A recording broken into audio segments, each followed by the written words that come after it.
తాకట్లో ఉన్న బంగారాన్ని విడిపించి ఆ రోజున మార్కెట్ ధర కట్టి మిగిలిన డబ్బును మీకు అందిస్తుంది కొమ్మూరి గోల్డ్.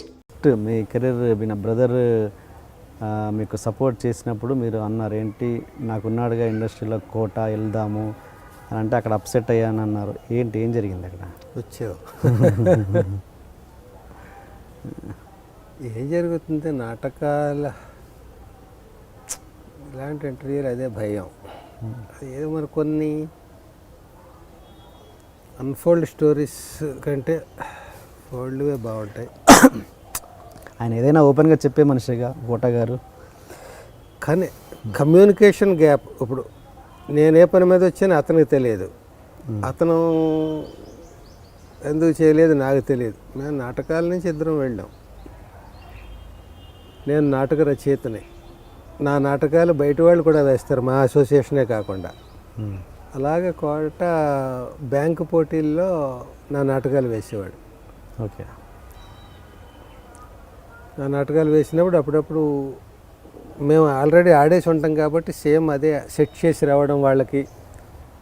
అట్లా ఒక డిజైన్ ఉంటుంది కదా ఒక నాటకానికి, దాన్ని మేము ఆల్రెడీ కొన్ని అనేక ప్రదర్శనలు ఇచ్చి ఉంటాం. అది వాళ్ళ బ్యాంక్ కాంపిటీషన్లో అతను తీసుకుని ఆడినప్పుడు ఇదే డిజైన్ అక్కడ సెట్ చేయడం, అట్లా అట్లా బాగా పరిచయం, కలిసి నాటకాలు ఆడడం. అలాగే అప్పట్లో ఇంచుమించుగా ఒకే చోట ఉండేవాళ్ళం, రెగ్యులర్గా కలుస్తూ ఉండడం, ఇంచుమించుగా ఫ్యామిలీ ఫ్రెండ్స్గా అట్లా ఉండేవాళ్ళం. అట్లా అతను ఉన్న ఇండస్ట్రీకి ఎలా వెళ్ళాలరా సినిమా ఫీల్డ్కి నాకు ఎవరు తెలుసని మా బ్రదర్తో అన్నప్పుడు, మనకి ఎవరో ఉండడం ఎందుకు, మన కోట మనవాడు అన్నాడు. అక్కడ ఉంటావు నువ్వు, అతని ఇంట్లో తినవు, అతను ఇంట్లో పడుకో, ఎక్కడో హోటల్లో ఏదో తీసుకుని రూమ్ తీసుకుని ఏదో ఉంటావు, తెలుసున్నవాడు ఓ మనిషి ఉన్నాడు అనేది ఎవరున్నారంటే చెప్తున్నాను అన్నాడు. ఉన్న వారం 10 రోజులు అతన్ని కలిశాను రెగ్యులర్గా. అతనైతే అతని లోకంలో అతను ఉన్నాడు, మన లోకంలో మనం ఉన్నాం. మనం ఏ పని మీద వచ్చామో చెప్పడానికి మనకి సిగ్గు, వినడానికి అతనికి బిజీ. ఇది అయ్యేది కాదులే అనుకుని చెప్పలేదు. చెప్పాను కానీ అప్పట్లో ఇలా ఉండేది కాదు. ఇంత ఓపెన్గా ఎవరు పడితే వాళ్ళ రైటర్లు, ఎవరు పడితే వాళ్ళ డైరెక్టర్లు అలా ఉండేది కాదు. ఆల్రెడీ ఒక 5-6 రైటర్లు ఉంటే 7వ వాడు రావడం చాలా కష్టం. అలాంటి పరిస్థితుల్లో మనం వెళ్ళి రచన ఇది అవకాశం అంటే చాలా కష్టం. అప్పుడు అతను చేద్దాం అనుకున్నా చేయలేని పరిస్థితి కూడా కావచ్చు, చేద్దామని అనుకుని ఉండకపోవచ్చు, మనకు తెలియదు. అనుకుని ఉండకపోవడానికి అవకాశం లేదు. అతను రైటర్ కాదు కదా, పోనీ మా ఇద్దరికి పోటీ అనుకుంటే. ఏదో అట్లాగా అనుకున్నది జరగలేదు నా వరకు. అతని వరకు అతను ఏం తెలియని మనిషి కావచ్చు. నా గురించి నేను ఎందుకు వచ్చాను, ఏ ప్రయత్నాల్లో వచ్చాను, ఎవరైనా నమ్ముకుని వచ్చాను అతనికి ఏం తెలియకపోవచ్చు. నిన్నే నమ్ముకుని వచ్చానని నేను చెప్పలేదు, నువ్వు ఎలాగైనా నాకు సాయం చేయాలని నేనేం అతన్ని ప్రాధేయపడలేదు. ఏదో మాట వరుసకు రోజు అతను కలిసి ఈ పని మీద వచ్చానని నేను చెప్తూ ఉండేవాడిని. అతను విన్నట్టు ఉండి అది చాలా కష్టం అన్నట్టుగా మనసులో ఏదో ఉండేదేమో. మరి అతను చేయలేని పరిస్థితి. ఎవరికి నన్ను ఇంట్రడ్యూస్ చేసి రైటర్ అని అంటాడు. పైగా నేను కథలు పట్టుకుని ఇండస్ట్రీకి వెళ్ళలేదు. కథలు పట్టుకుంటే అందరూ రెండు చెప్పండి అంటారు. మన పేరు వేసినా, మన వాడుకున్నా, ఎక్స్ప్లైట్ చేసినా వినడం వింటారు. నేను డైలాగ్ రైటర్ అంటూ వెళ్తే నీకు డైలాగ్స్ నువ్వు ఏమన్నా జంధ్యాలవనా, లేకపోతే ఆచార్య యాత్రేవనా, మణిపూడి వెంకటరమణనా, ఎందుకు వింటారు, ఎలా వింటారు? ఆ రకంగా డైలాగ్ రైటర్కి అవకాశాలు తక్కువ కొత్త వాళ్ళకి. అప్పుడు డైరెక్టర్లకు కూడా రామ్ వర్మ గారి పుణ్యం అని పట్ట తర్వాత వచ్చారు. కానీ ఒక అసోసియేట్, ఒక కో డైరెక్టర్ ఏళ్ల తరబడి చేస్తున్నవాడు డైరెక్టర్ అవ్వాలంటే చాలా కష్టం ఆ పీరియడ్లో. అవును, మా ఈవి గారు, కృష్ణారెడ్డి గారు, వీళ్ళ చాలామంది, ఒక 25 మంది కొత్త డైరెక్టర్లు వచ్చారు శివ తర్వాత. ఒక రకంగా అది మంచి పరిణామం కదా. ఆ ఫ్లోలో తర్వాత రైటర్స్, కొత్త డైరెక్టర్లు వచ్చినప్పుడు కొత్త రైటర్లు, అలా గేట్లు ఓపెన్ అయ్యాయి అందరికీ. అంతకుముందు చాలా ఇబ్బంది. అక్కడికి వెళ్తే మనం, నన్ను గోస్ట్ వర్క్ చేయమని చాలా మంది సజెస్ట్ చేశారు. నేను ఒక నాటక రచయితను అయ్యి ఉండి, నాకు ఒక ఇమేజ్ ఉండి, ఒక ఫ్యామిలీ ఉండి, ఒక ఏదో చెయ్యాలని ఒక ధ్యేయంతో వచ్చి నేను అలాగా చేయడం నాకు ఇష్టం ఉండేది కాదు. కానీ మరి నాకంటే పెద్ద పెద్ద వాళ్ళందరూ గోష్ఠి వర్కులు చేశారు. గోష్ఠి వర్క్ చేయడం తప్పు కాదు, అది ఒక శిష్యరికం లాంటిదే కదా గోష్ఠి వర్క్ అంటే. కానీ నాకెందుకో మరి నేను చెప్పాను కదా, నేను కొంచెం సున్నితత్వం, సెంటిమెంట్లు ఇవనుకో, నేను అలా వద్దనుకుని వెళ్ళాను. నేను ఆ ప్రాసెస్లో నేను పెద్ద పెద్ద వాళ్ళకి కూడా నేను చెయ్యనని చెప్పేయాల్సి వచ్చింది. క్రాంతికుమార్ గారు, ఇంకా ఎలా పెద్ద పెద్ద డైరెక్టర్లకి, మా ఈవీ గారికి కొన్ని సినిమాలకు నేను పేరు లేకుండా చేయాల్సి వచ్చిన పరిస్థితిలో నన్ను అలా వద్దండి, నేను రాయలేను, ఇంకొకరి పేరు మీద ఉన్నప్పుడు నేను నా డైలాగ్ పెన్ను కదలదు నాకు అని సున్నితంగా నేను చెప్పి ఇబ్బంది పడ్డాను. అయ్యో నేను నో చెప్పాల్సి వచ్చింది. ఇచ్చారు.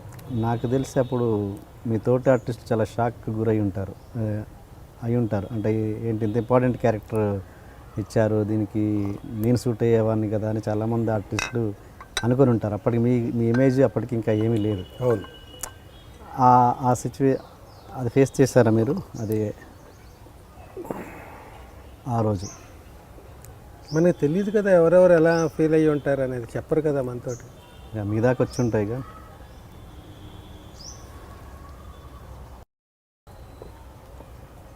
ఒంటెద్దు బండి విషయంలో నన్ను అపార్థం చేసుకునే అవకాశం ఎవరికీ లేదు. ఎందుకంటే అమ్మ 1వ తారీఖు అనేది నా ఒంటెద్దు బండి నాటకం ఇండస్ట్రీ అందరికీ తెలుసు.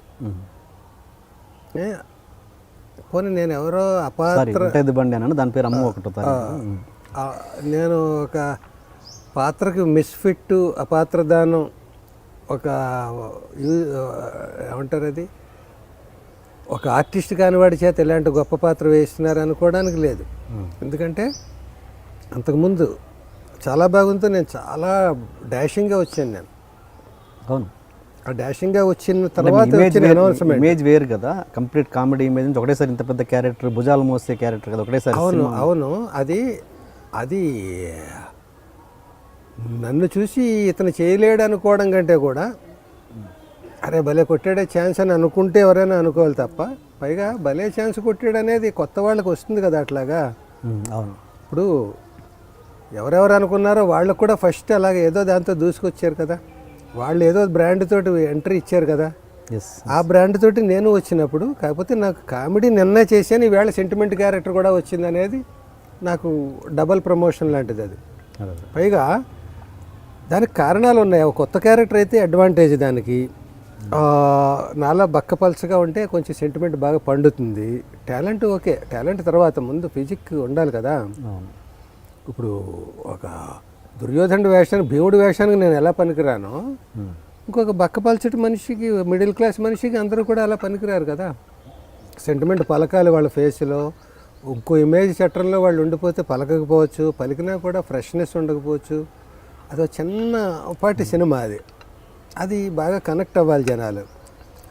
నేను నా నాటకం అది అందరికీ తెలుసు.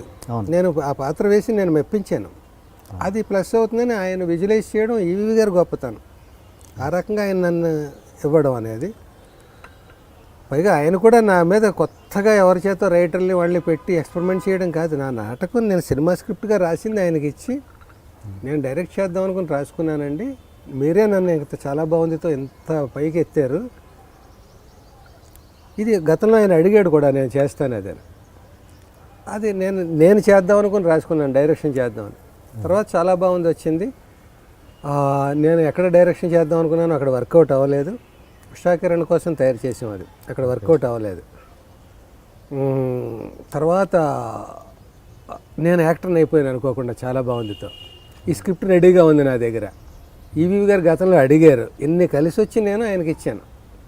మీరే చేయండి సార్, మీరు నాకు ఇంత బ్రేక్ ఇచ్చారు, ఇప్పుడు నేను డైరెక్షన్ అదంటే సైడ్ ట్రాక్, అది అసలు కరెక్ట్ కాదు, మీకు దీని మీద మోజు ఉంది, ఇదిగోనండి ఇందులో మార్పులు చేర్పులు ఏం చేసుకున్నా మీ ఇష్టం అని నేను ఫుల్ ఫ్లెడ్జ్డ్గా రాసిన స్క్రిప్ట్ని నేను డైరెక్షన్ చేయాలంటే ఏదో ఒక పద్ధతిలో ఉంటుంది కదా. దాన్ని ఆయన చేయాల్సి వచ్చినప్పుడు కొన్ని మార్పులు అవి చేశాడు. చేసి స్క్రిప్ట్ క్రెడిట్స్ ఆయన తీసుకుని నాకు ఆ వేషం నాకు ఇచ్చేసాడు ఆయన. ఓకే ఓకే, నాకు ఇందాక అన్నానే, అరే నీకు ₹1,00,000 ఇద్దాం అనుకున్నాను, ₹1,00,000 అడిగామని దేవుడు. అలాగే నేను దాని స్క్రిప్ట్ క్రెడిట్స్ అయితే నాకు ₹1,00,000 వచ్చినట్టు, వేషం రావడంతో ₹1,00,000 వరం లాంటిది. Okay okay. సో నాకు no regrets, I'm happy. So దానికి స్క్రిప్ట్ సైడ్ మీ పేరు పడదు. Okay. Subscribe to Please subscribe for more videos.